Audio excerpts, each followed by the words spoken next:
Hi everybody, welcome to week 4. So my format is a little bit different this week, and I'll explain why in a second. It's because we're getting to the digital oral presentation, and I wanted to show you another method that you can use for presenting. So anyway, we'll talk about that in a second, but welcome to week 4. So here's our PowerPoint guide. Just like every week, you can click on the links. I have uploaded the slides on Canvas too, so if you're not watching this video, the alternative is to go look at the slides on Canvas. The clickable links are in here, but the focus this week is the digital oral presentation.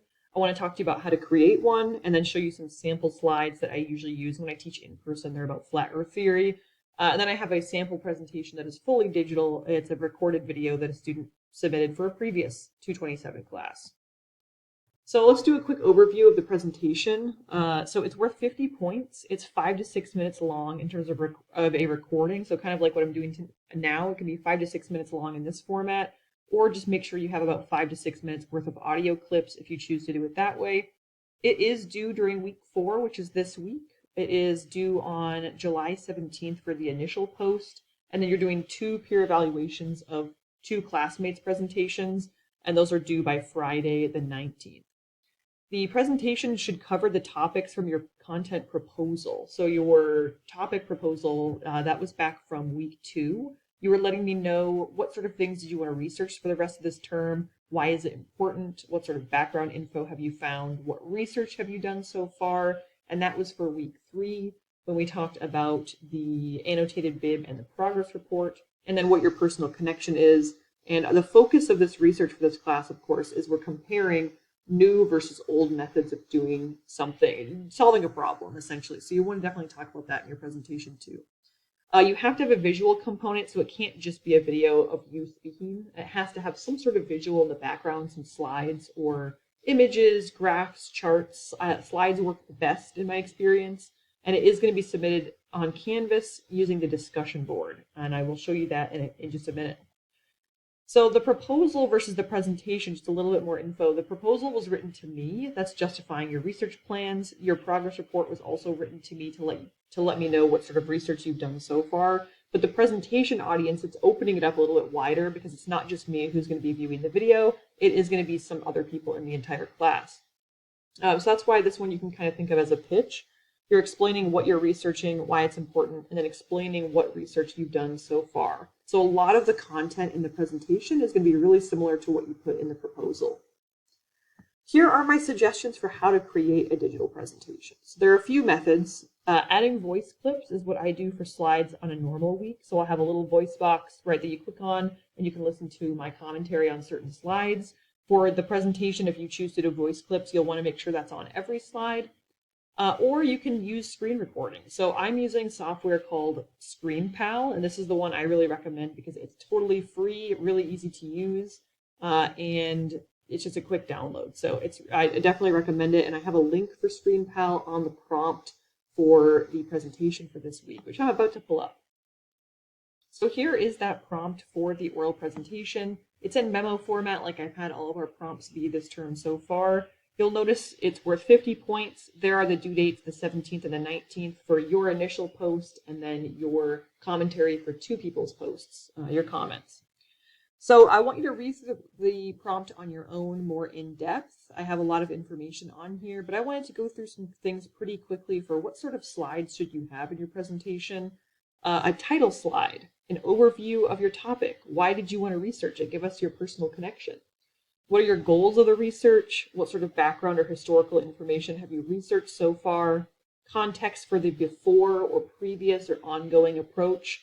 And then what are you going to be recommending in your report? So that's going to be the future state of the topic, recent or new technology, approach, or method that we can use to solve whatever issue that you're researching. Who your audience is. And at this point, if you don't know the exact audience or person that you want to write to, that's okay. Informational needs, essentially this is going to be a quick outline of your report. What are some things that your audience will have to know to be informed about this topic? Maybe a short glossary or some sort of information like that. And then if you have any questions for the audience, this would be a great time to pose those. So maybe you want to ask the audience or whoever's viewing your video some questions. That's where whoever's watching your video, me and then 2 other people from the class or however many people view your video, they'll be able to give you some feedback. And then integrate that research that you've conducted so far on this topic.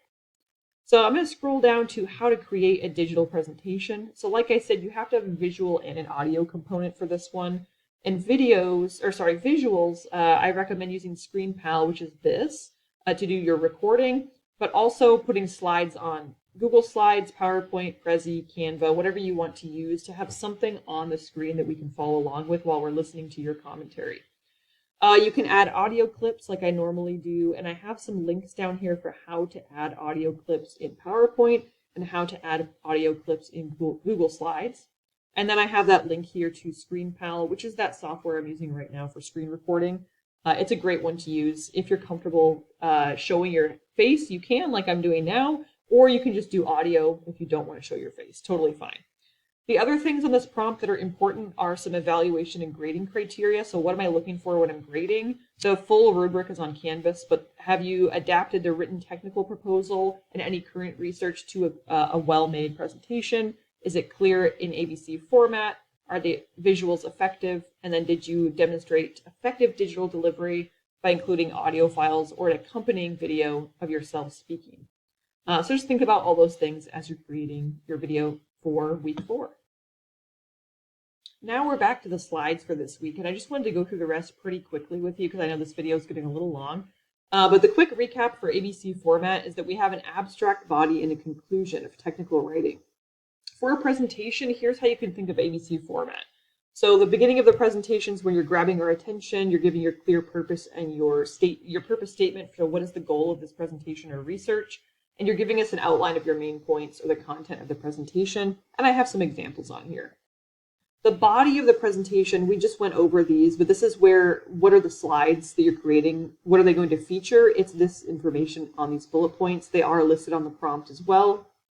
And then in the conclusion is where you're just giving us a quick review. What should we do next? So this is where you're asking us questions. What can we help you with in terms of giving you recommendations or feedback? Or what should we be left with at the end of the presentation?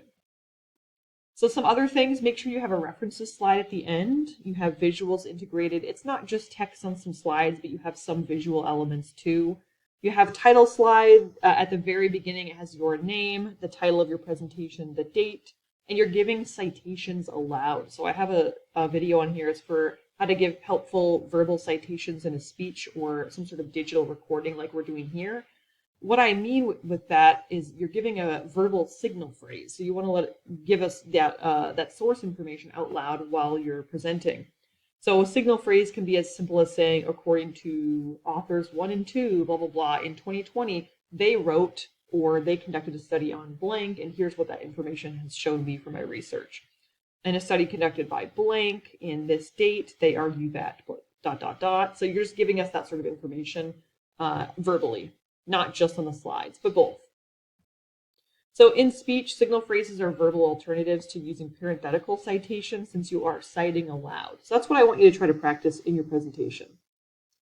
The best things to cite aloud are who the author is, what type of source it is, the title, and then the date it was published.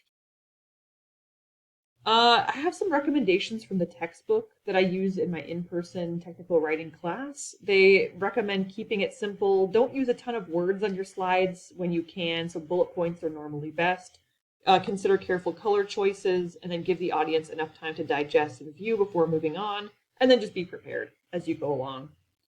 I want you to consider what we talked about for week 3 for page design. So we talked about what looks good on the page. How is it too crowded? Are you using correct fonts or fonts that are visually appealing? A lot of the same rules or suggestions apply for PowerPoint slides as well. So I have some sample slides, and I'm going to point out some things that aren't working super well on them in the next few. There might be some other things you're noticing, but some of the slides that are coming up are not formatted very well. They could be better.